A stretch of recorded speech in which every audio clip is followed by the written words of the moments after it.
This week on LCARA Ham Radio, we're going to take a look at a new HT, the Wouxun KGQ10H. Why another HT? This one does 6 meters. That's what's coming up this week on LCARA Ham Radio.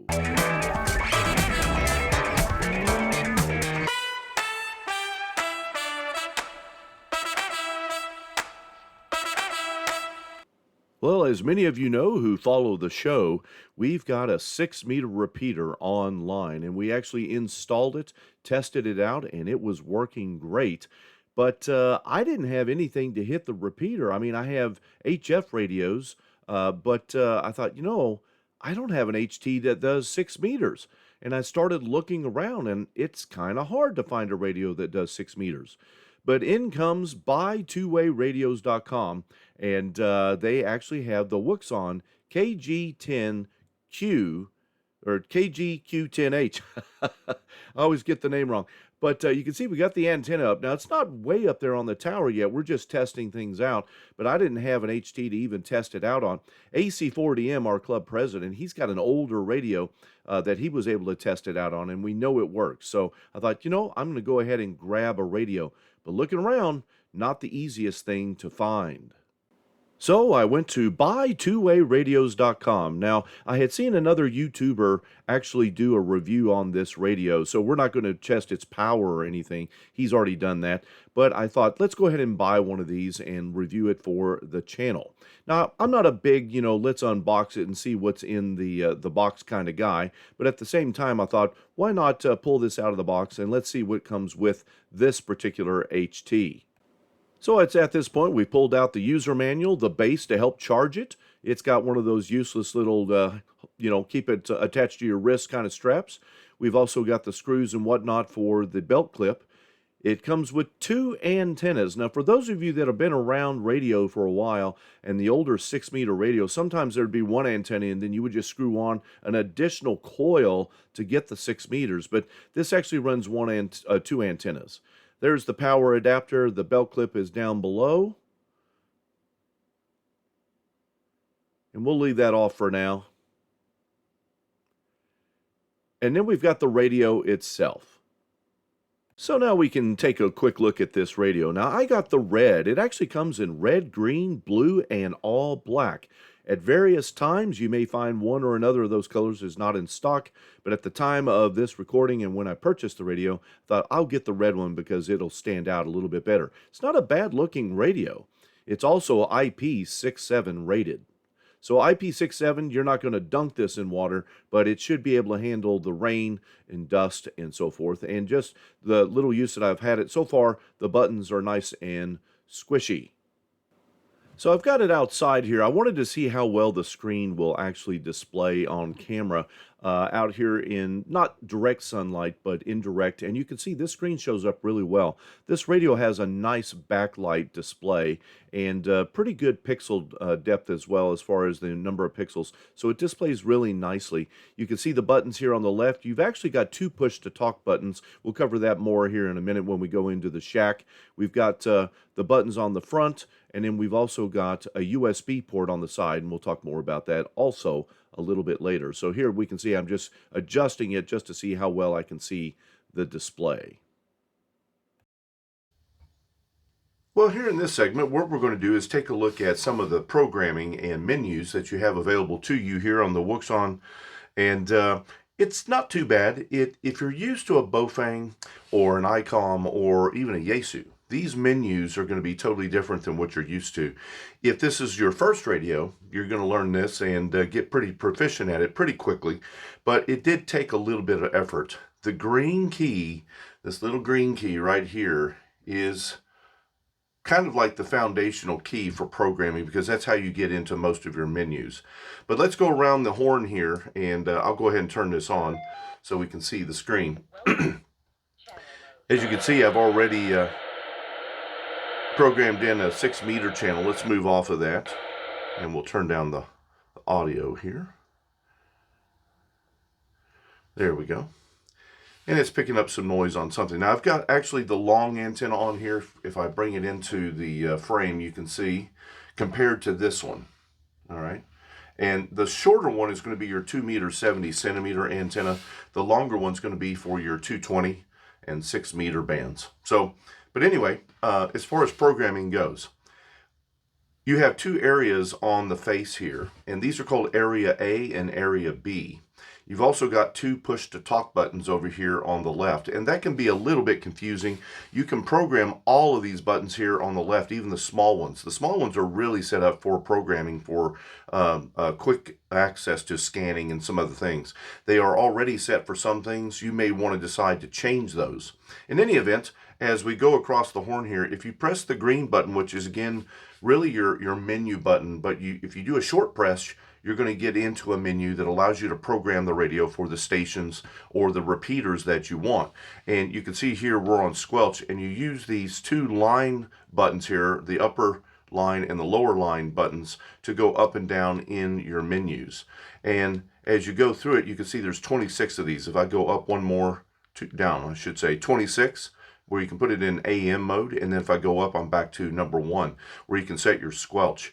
Right now, you know, for instance, I could probably set my squelch a little bit higher, and I wouldn't be bringing in this extraneous noise. So let's hit the green button one more time, and you can see it went down 1.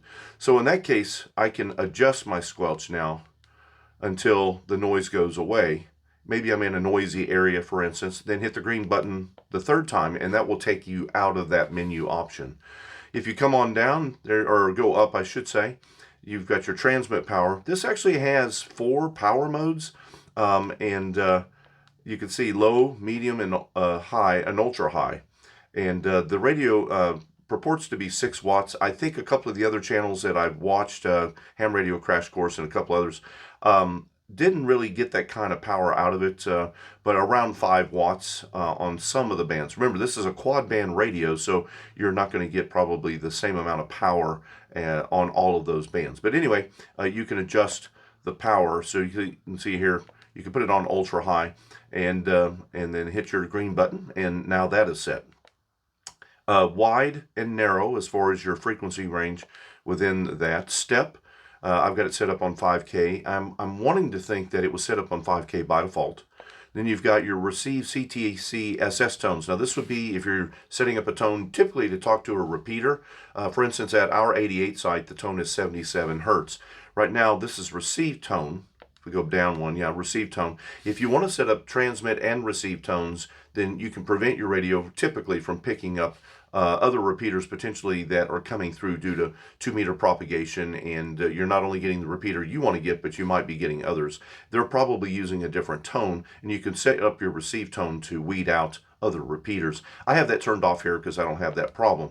If we go up, there's your transmit CTCSS. So here we can set up the tone for the repeater that you're going to use on this particular frequency. In this particular case, you can see 77 Hertz. If I hit the green button again, I can go up and down with those tones. So we'll leave it at 77 for this instance. You can also do DCS, receive and transmit, if you want to go that route. And sometimes we do set up the DCS tones if we're doing crossband repeat, which brings me to an interesting aspect of this radio. I'll keep it quick because I'm not going to actually really use it for anything, but you can put this little handheld, this HT, in crossband. So if you wanted to do some really short distance crossbanding, you could do it with this radio, which is, you know, interesting. But anyway, the DCS tones can sometimes help you prevent your radio from being, again, hijacked without your wanting it to be. So now we're on the shift, and I had to go off camera for just a moment. It wouldn't let me adjust this, and the reason was I was actually in channel mode.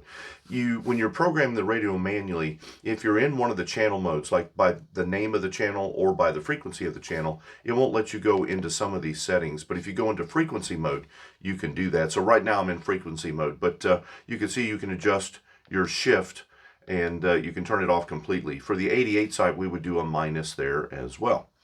And then come out by hitting your green button again, and we go down, or up in this case. There's your offset. Now for 2 meter repeaters and so forth, you would do a 0.600 offset. That's important, but if you were to go up to, say, 6 meters on this radio, you're typically going to do a 1 mega offset. And if you're on 440, you're going to do a 5 mega offset. So this allows you to do both kinds of offsets. You would be to the left of the dot here, or the period, the decimal point, if you wanted to set the 1 meg or the 5 meg offset. But again, for 2 meters, we're going to do 0.6 and call it a day. We can also set up a channel name, set this as a favorite, channel add. So for instance, if you've got a brand new repeater, maybe you've gone into repeater book and you've added in your repeater from repeater book in that instance, then you could add this as your next channel. It'll allow you to program up to 999 channels, which is kind of cool. I don't know how many people would really need 999, but in any event, I've got the first, I think, 4 or 5 channels occupied, 3 2-meter repeaters local to me, and then a 440 repeater and a 6-meter repeater. You can also do a channel delete if maybe you've moved out of the area or if a repeater has gone offline. You can delete a channel. We've got our busy lock, mute modes, and go back to the mute mode. You can see it's quiet here, and this is again to prevent unwanted noise. If we go into that, you've got a couple of other options here that deal with DTMF as well. I'll leave that as QT there, and then we'll go to scramble, another to help with if you're using a particular scramble protocol with like a talk group. Then we've got compander, call groups, scans, tone scans. If you're working with a repeater or maybe you don't know what the tone that it's using, it'll actually listen and then add that tone to the frequency you're currently working with so that you can figure out that tone quickly. And then one of the first things you're going to want to do when you get the radio probably is put it in frequency mode. Now, if I go into this, you'll notice that we also have channel name, frequency, channel number, and then VFO. If you're in any of the channel modes, you typically can't program this if you're just putting in the frequencies manually. There is a cable you can get for this and software that you can use to help program it, but at the time of this recording, it didn't work with Chirp. So I'm aware that there's a progress trying to be made on that front to where we can use Chirp to program the radio. But I don't even have the cable even if I wanted to. You do have to be, though, in frequency mode or the ability to get into frequency mode so that you can program these frequencies manually. Then we have our AM mode, our last one, and then we're back to 01. That's all just by doing a short press of the green button so that you can program in your frequencies manually. Now, if we come back out, you can hit the red button to come all the way back out. This shows you that I'm in frequency mode. If you don't see anything in the top right corner, or if you don't see the frequency name, for instance, then there's a good chance you're in frequency mode. If you hit this TDR mode, you can switch between frequency mode and the different channel displays. If I hold down TDR mode, you can see now I'm just looking at channels by numbers. And if I have my numbers memorized, I can move between the channels. I can also press that down again. It'll go into channel mode, but it's showing me the actual frequency. And then if I press it again, we're still in channel mode. And if I press it one more time, you can see all that top right information went away, and now we're looking at it in just frequency mode. So at this point, we have added a frequency, let's say, and we've got our shift and our offset and all of that good stuff. You can add that channel. Let's say let's go back down to the channel add right there. If you just worked on a channel and you literally just set it up, let me go to the channel add here, not scan add. Of course, I went past it, but let's come back to it here. There we go, channel add. Then all you have to do is hit your green button and then pick the number of the channel that you want to add it to. So let's say we're done with all of that. So we'll come out of that red button, red button. If you hold down the green button now, longer, so a long press, this will take you into the radio's configuration. The radio's configuration, there's a lot of things you can do here. The backlit display, there's even themes that you can do. You can turn off the backlight to conserve battery. There's also a weather alert option here if you want to turn that on. And that way, when you go to your TDR modes, you can actually have the weather channels come up so you can listen to see if there's emergency weather in your area. Notifies. This theme is kind of interesting because if you go into the theme, there are different themes you can choose from for the backgrounds on your radio and things like that. Kind of interesting. Let's choose Candy. Let's see what happens here. It's going to reboot the radio and then come back up. So basically what Candy has done is we're using different colors for various attributes on the radio, various elements on the radio, maybe to get them to stand out a little bit better. Who knows? But let's do the long press again, and we're back to the radio's configuration menu. And we'll go back to, there's a scan mode, and there's some modes in here I don't even know what do at this point, but tone saves, there's your Roger. TOT, now this is an important one for anybody who's new. You typically want your timeout timer to be set to about 3 minutes. Most repeaters are set up for 3 minutes. And then they'll time you out. And that's to keep somebody from holding up the repeater, even inadvertently, and preventing others from getting on. So typically we'll set this to 3 minutes, and that's 180 seconds. We'll hit our green, and now that's set. So for instance, if I go back into it, we'll see 180 is now set up. You also have a timeout alert where you can set that up where it'll alert you that you're about to time out. Of course, this is usually close to your face, so you may not actually see the alert, but you could set this up for, like, maybe you're getting within 10 seconds of the timeout timer, the 3 minutes. We can set it to 10 seconds and it'll give you an alert. Voice operation, if you want it to activate on voice. Beeps. Now this is where you can set up your push to talks. Remember over here on the left, you have 2 push to talks for the upper and lower areas. Remember this screen when we're out of the menu is in area A and area B. And you can set up your push to talks. It is a little bit backwards for me. It has push to talk 1 on the bottom and push to talk 2 on the top. So if you want to define these, you can again press your button and you can say, well, push to talk 1 was that, which is actually on the bottom here. You could say, well, that's area B, and I've already set that up here. And then come out, and then you can come down to push to talk 2 here, which is actually the top button. And you could say, I want that one to be area A, which more corresponds with the top and bottom part of our screen, since they've got it where you can set it up in dual mode. Now you can turn off dual mode, so you're really only just receiving and transmitting on one of those top or bottom areas. As we come on down, we've got some additional options: low power options, high power options, and call. So radio-based configuration buttons all goes through the green button, and when you want to come out of the menu, the red button. Area, let's come out of the menus completely. If I hit this area button, you can see that it's dropping the frequency to the bottom and giving you the what you would call maybe your call sign display or something up at the top, which I haven't adjusted yet. If I hit it again, you can see the frequencies now in the top area. So if you're using that top area and you've defined your buttons here on the left, you can then use the appropriate button. You could have area A on, for instance, your 2 meter frequency. And area B could be on the bottom side here, could be on your 440 frequency, for instance. If you were setting this up for crossband repeat, you could have your 2 meter on top, your 440 on bottom. This will crossband to 6 meters as well. You could have 2 meters as your input and then communicate, let's say, out to the 6 meter repeater on the bottom. But that's your areas. If we come out of the TDR mode here, go back to channel mode, you can see that we've got channels. And then I can go area A, area B. Right now, area B is still on frequency mode.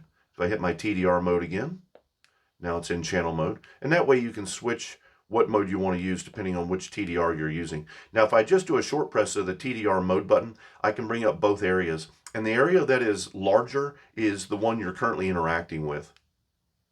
Long press, we're back to channel but showing frequency.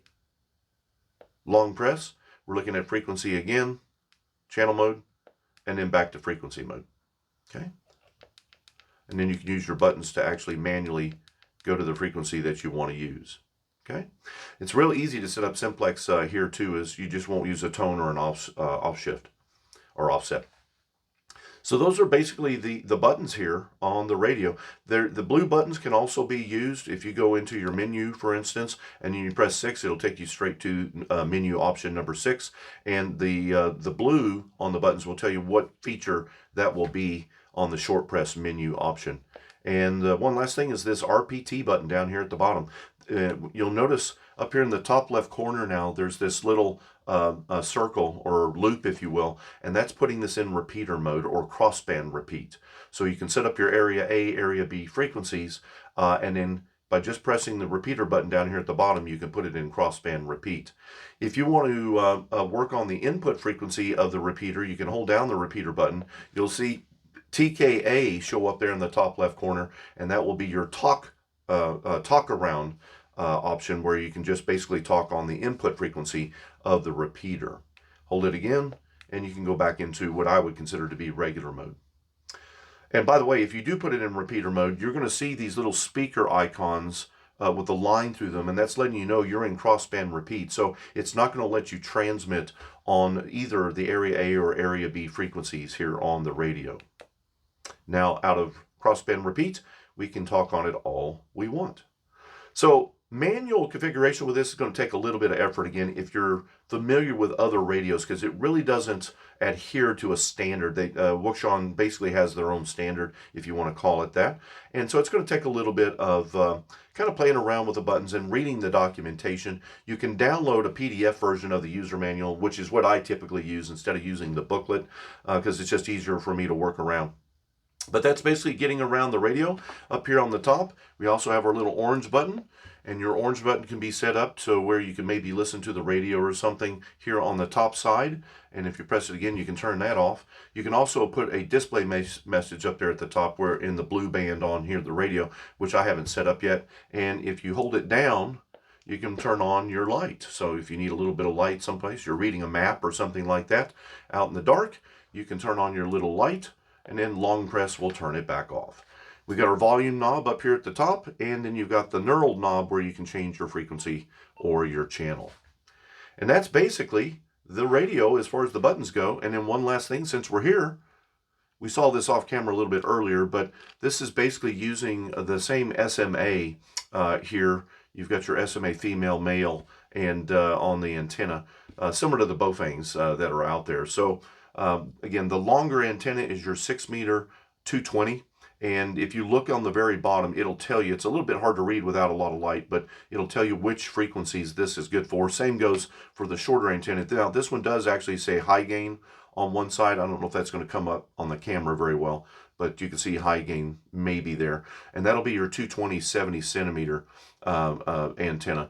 So this ability to do 6 meters was the reason that I went with this particular radio. We've got a new 6 meter repeater, and we're going to go out and see if we can hit it. I don't think anybody at the moment is monitoring that repeater this late in the evening, but we'll give it a try. We'll see if we can just hit the repeater. So in the next segment, let's go see if we can hit some repeaters with one or both of these antennas. I've got some local repeaters in my area, as well as the 88 and the Monticello repeaters. Alrighty, I'm out here up on the ridge. It's dark. Last minute for everything. Working hard this week. I'm going to try to hit the 88 repeater from my ridge here in Tennessee on the new Wouxun handheld radio here that we've been figuring out. Let's give it a try. KY4 BDP portable.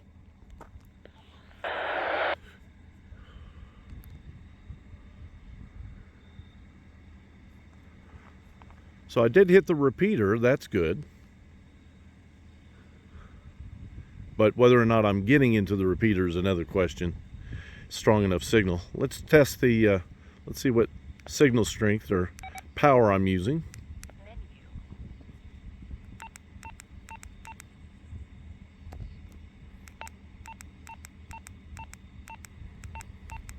Oh, I went in the wrong direction.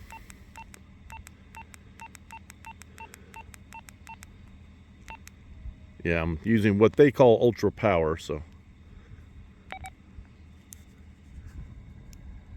KY4 BDP portable. Well, let's hit the Monticello repeater, see if we can do a little bit better there. 91. 1. 2. KY4 BDP portable.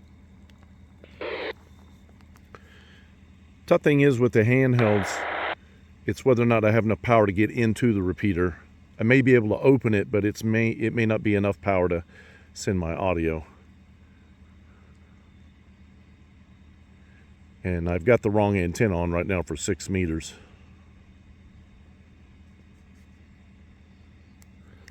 KY4 BDP portable. We'll try a local repeater. 3.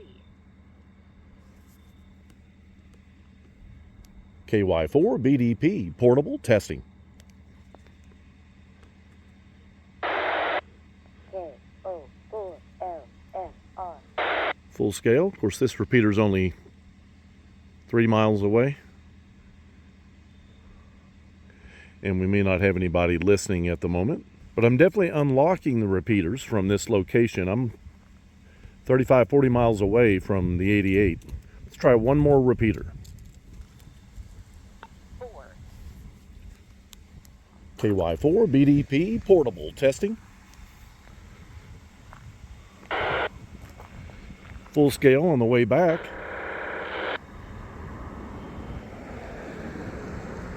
Getting some kind of noise there, not sure where that's coming from. It looks like I'm a little shaky, it's a little bit cold. KY4 BDP portable testing. Well, unless somebody comes back to me here in the next few seconds, we'll call that a successful test as far as getting into the repeaters. Don't know if I'm going to be able to hit 6 meters, but we will test that tomorrow. Well, we're back out here again the same night. Didn't have to wait. It's a little bit rainy, so I'm going to keep this short. But I just want to see if I can hit the repeater we just set up, the 6 meter repeater. That was the whole point, really, of getting this radio. I have 2 meters and 70 centimeters on other radios. I didn't have anything portable like this for 6 meters. So let's see if we can hit the 6 meter repeater. It's not on the highest spot on the over at the repeater location, but maybe we can still hit it. KY4 BDP portable. Indeed, we just hit it. And I don't think anybody's monitoring this repeater. AC4DM might be, but it's getting late in the evening. But I just wanted to see if I could hit it, and it looks like that I am. Let's try it again. KY4 BDP portable on 6 meters. Yeah, I'm definitely hitting the repeater. So that's great. Now, it's an HT. My ability to get into the repeater enough to just even be heard is questionable. But I'm pretty pleased so far, even with this small test, that it appears to be working as advertised. Well, let's get back in the house and let's talk a little bit more about what the radio can do. One other thing I wanted to point out is here also on the right-hand side, you do have the ability when you take off these screws to essentially use a cable similar to what the Baofengs use for programming and so forth, where you have your mic and your audio. But also down here on the bottom right, you've got a USB. If we pull up this tab, you've got a USB connection, and it's actually set up, see if we can get the light on it a little better, it's actually set up for USB-C. I don't know if that's going to come into the camera. I don't have a lot of light right here, but that's USB-C, and you can actually charge this radio utilizing this USB-C end. It has the battery connections on the back if you want to use its cradle, of course, that it comes with, but it's kind of nice. It has the USB-C as an option. So what do I think of this little radio? Well, again, I purchased this because it does 6 meters. That's literally why I bought it. We got a 6 meter repeater now up at one of our repeater sites. I definitely wanted to give it a go and use that repeater. And I've got HF radios that can do 6 meters, but with the repeater setup, we're probably going to use that 6 meter repeater more for just local use, and that's why I got this radio. There just aren't that many radios out there today, handhelds, HTs, that will do 6 meters. There have been some in years past by Yaesu and others, but right now, this one's highly available. You can get it in different colors, red, green, blue, and all black. I got the red so I wouldn't mistake it for some of the other radios that I have as HTs. Not that I'm going to really mistake it, given that it's a little bit different look than the Baofengs and other radios that I own from Yaesu, but it does give me the opportunity to now do 6 meters. For the Lake Cumberland Amateur Radio Association, I'm KY4 BDP Brian. We hope you enjoyed the video. Give us a thumbs up. Put some comments down there if you've been using this radio, anything that you like about it, or maybe any things that you might not. And we did buy this radio, or I bought this radio. This wasn't given to us. Let us know your comments and experiences with this radio. Take care, everybody. 73.